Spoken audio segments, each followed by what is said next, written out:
আর কাঁচা লঙ্কার paste 2 table চামচ। এবারে দিয়ে দেবো হাফ চামচ গোলমরিচ গুঁড়ো, দিয়ে দিতে হবে স্বাদ মতো লবণ। এবার মূল উপকরণ গন্ধরাজ লেবু।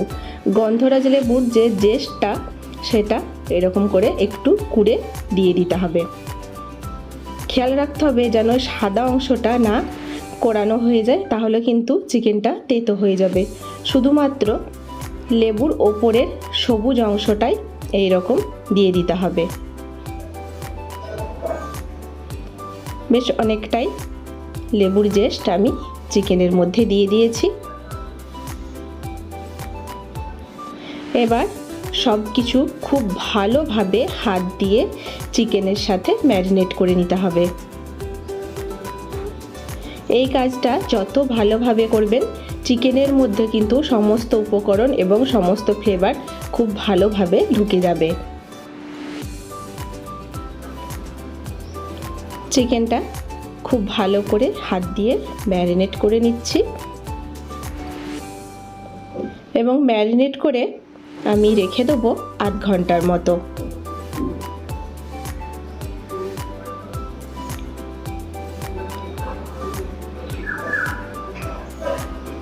এবার আমি একটা ননস্টিক কড়াই নিয়ে নিয়েছি। কড়াইটা গরম হলে ওর মধ্যে দিয়ে দিলাম 2 টেবিল চামচ সাদা তেল। এই রান্নাটা কিন্তু সাদা তেলেই করব, বেশি তেল দেবার প্রয়োজন নেই, 2 টেবিল চামচ তেল দিলেই হবে। দিয়ে দিলাম একটা তেজপাতা, একটা শুকনো লঙ্কা আর কিছু গোটা গরম মশলা। এখানে আছে দারচিনি, এলাচ, লবঙ্গ আর 4-5টা গোলমরিচ। মশলাটা খুব ভালোভাবে একটু নাড়াচাড়া করে নেব কয়েক সেকেন্ড মতো, যেন খেয়াল রাখতে হবে পুড়ে না যায়। সুন্দর একটা ফ্লেভার বেরালে এর মধ্যে দিয়ে দেবো ম্যারিনেট করে রাখা চিকেন। চিকেন থেকে যে জলটা বেরোবে সেটা কিন্তু একদমই প্রথমে দেওয়া যাবে না। চিকেনটাকে তুলে নিয়ে এইভাবে তেলের ওপর দিয়ে দিতে হবে। চিকেনটা এবার হাই ফ্লেমে গ্যাসের আঁচটা রেখে ভালো করে ভেজে নিতে হবে। এইভাবে কষিয়ে কষিয়ে একটু ভাজা ভাজা করে নিতে হবে।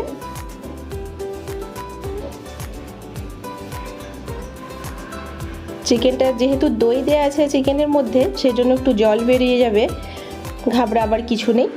কিছুক্ষণ পরেই কিন্তু জলটা শুকিয়ে যাবে এবং চিকেনটা বেশ সুন্দর করে কষানো হয়ে যাবে।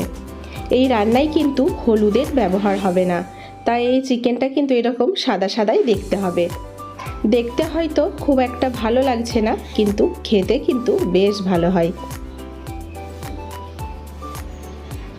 গ্যাসের ফ্লেমটা হাইতে রেখে প্রথমে কিছুক্ষণ কষিয়ে নেব। দেখুন, তারপর গ্যাসের আঁচটা কিন্তু আমি মিডিয়াম করে দিয়েছিলাম। জলটা একদম শুকিয়ে গেছে আর চিকেন থেকে তেল ছেড়ে গেছে, দেখেই বোঝা যাচ্ছে চিকেনটা একদম পারফেক্ট কষানো হয়ে গেছে। এবার আমি এর মধ্যে দিয়ে দেবো পেঁয়াজ। আমি পেঁয়াজটাকে আগে থেকে ভেজে রেখেছিলাম। আপনারা চাইলে তেলে যখন গরম মশলা ফোড়ন দেবেন সেই সময়ই কিন্তু কাঁচা পেঁয়াজ দিয়ে ভেজে নিয়ে তারপরে চিকেনটা দিতে পারেন। আমি একটু অন্য রকমভাবে ট্রাই করলাম আজকে গন্ধরাজ চিকেনটা, আর ফ্লেভারটা যাতে আর একটু অন্যরকম হয় সেই জন্য পেঁয়াজটাকে আলাদা করে ভেজে দিলাম। পেঁয়াজটাকে দিয়ে আরও 1-2 মিনিট মতো একটু চিকেনের সাথে কষিয়ে নিলাম। এবার দিয়ে দিলাম যে বাটিতে ম্যারিনেট করে রেখেছিলাম সেই বাটিটা একটু ধুয়ে জল দিলাম, আর দিয়ে দিলাম 2 টুকরো গন্ধরাজ লেবুর রস। এই সময় গ্যাসের ফ্লেমটা কিন্তু লোতেই রাখতে হবে। এবার দিয়ে দিলাম স্বাদ মতো একটু চিনি।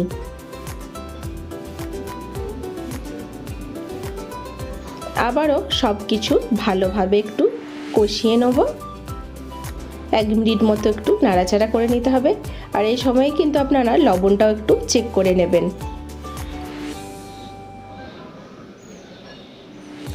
দেখুন, চিকেনটা কিন্তু মোটামুটি পারফেক্ট হয়েই গেছে রান্না।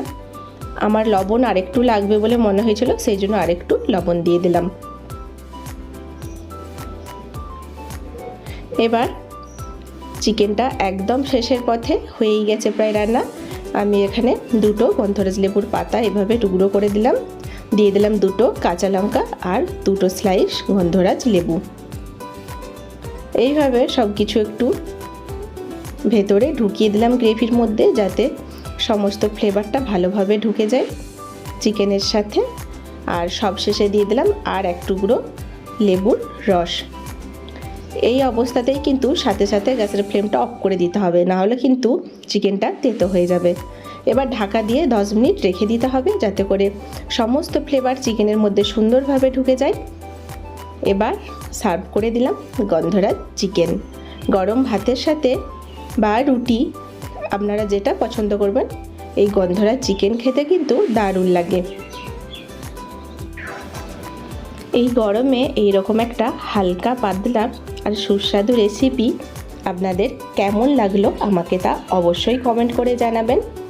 আর আপনারা অবশ্যই বাড়িতে একবার ট্রাই করবেন আর আমাকে জানাবেন আপনাদের কেমন হয়েছে। আর যদি ভালো লেগে থাকে তাহলে অবশ্যই একটা লাইক করবেন আর শেয়ার করে অন্যদেরকেও এইরকম একটা সুন্দর রেসিপি দেখার সুযোগ করে দেবেন।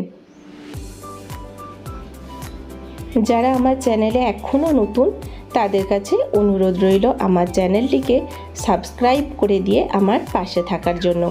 আর পাশে থাকা বেল আইকনটিকে অবশ্যই অল করে দেবেন, যাতে করে এই রকম নতুন নতুন রেসিপি যখনই আমি আমার ইউটিউব চ্যানেলে আপলোড করব আপনারা সাথে সাথে তার নোটিফিকেশান পেয়ে যাবেন।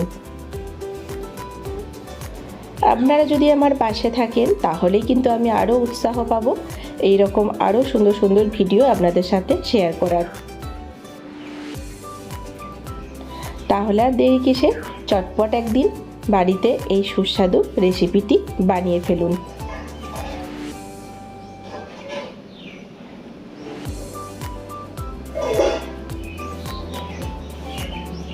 এত কম মশলায় আর কম উপকরণে এত সুন্দর যে একটা রেসিপি হতে পারে, আপনারা যখন বাড়িতে একবার বানাবেন তাহলেই বুঝতে পারবেন।